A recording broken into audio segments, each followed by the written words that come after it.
반갑습니다. 밤새 평안하셨습니까? 오늘 하루도 우리 주님의 평강이 여러분의 삶의 영역에서 충만하시기를 기원합니다. 오늘은 사무엘하 23장 1절로 39절의 말씀을 나눕니다. 사무엘하 22장은 다윗 왕이 초기에 지은 감사 찬양시라면, 오늘 우리가 나눌 23장은 다윗 왕이 인생 말기에 이르러서 지은 마지막 시로서 다윗 왕이 임종을 앞두고 유언의 시를 남기고 기록한 것입니다. 다윗 왕은 한 시대의 역사만큼이나 파란만장했던 자기 인생을 돌아보면서 마지막 말을 하고 있습니다. 그렇습니다. 인생은 누구나 자신의 삶을 돌아보며 마지막 말을 할 때가 있습니다. 그때 무슨 말을 해야 할지 고민하면서 살아간다면 오늘 나에게 주어진 시간을 아무런 의미 없이 흘려보내지는 않을 것입니다. 본장에서 다윗 왕은 먼저 하나님이 언약에 근거하여 자신의 소원을 아뢰입니다. 그리고 다윗은 그 자신이 세운 나라의 근간이 되어왔던 용사들을 한 명 한 명 소개하면서 첫 3인의 용사, 둘째 3인의 용사, 30인의 용사들을 차례로 지금 소개하고 있습니다. 본문 1절로 7절에 보게 되면 다윗은 자신을 가리켜 이새의 아들 높이 올리운 자, 야곱이 하나님에게 기름 부음을 받은 자, 이새의 노래 잘하는 자로 소개하고 있습니다. 그렇습니다. 다윗은 본래 이스라엘이 평범한 가문의 출신이었습니다. 그러나 이제 다윗은 이스라엘의 왕으로 존귀와 영광으로 한몸에 받는 위치로 높아졌습니다.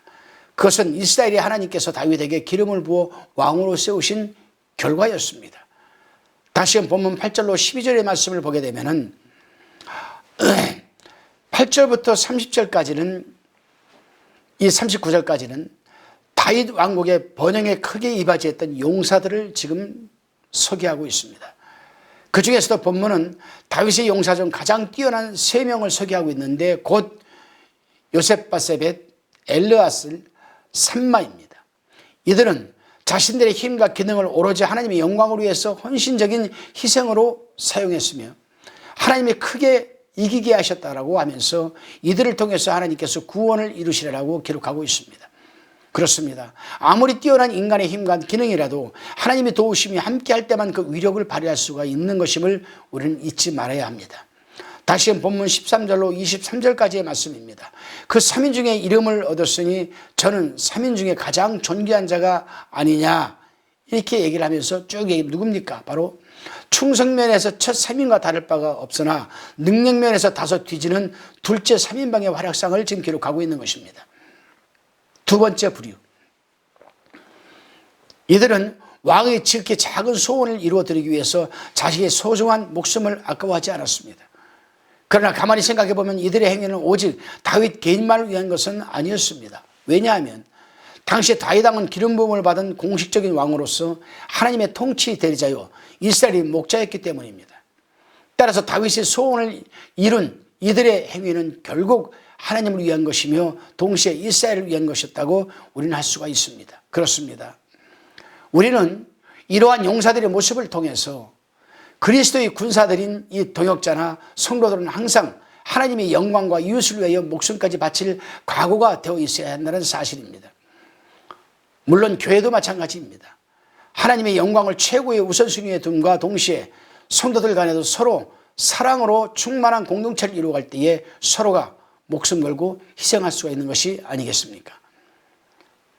본문 24절로 39절의 이 말씀을 보면은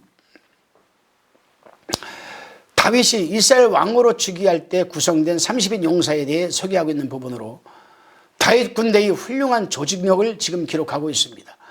다윗은 이들을 이스라엘 각 지파에서 선발했으며 심지어 다윗이 정복한 이방 나라에서 선발을 하기도 했습니다. 따라서 이 명단 중에는 외국인, 즉 게르죠, 게르, 곧 이방인이었다가 하나님을 믿는 종교로 개종한 사람들까지도 들어있다는 사실입니다.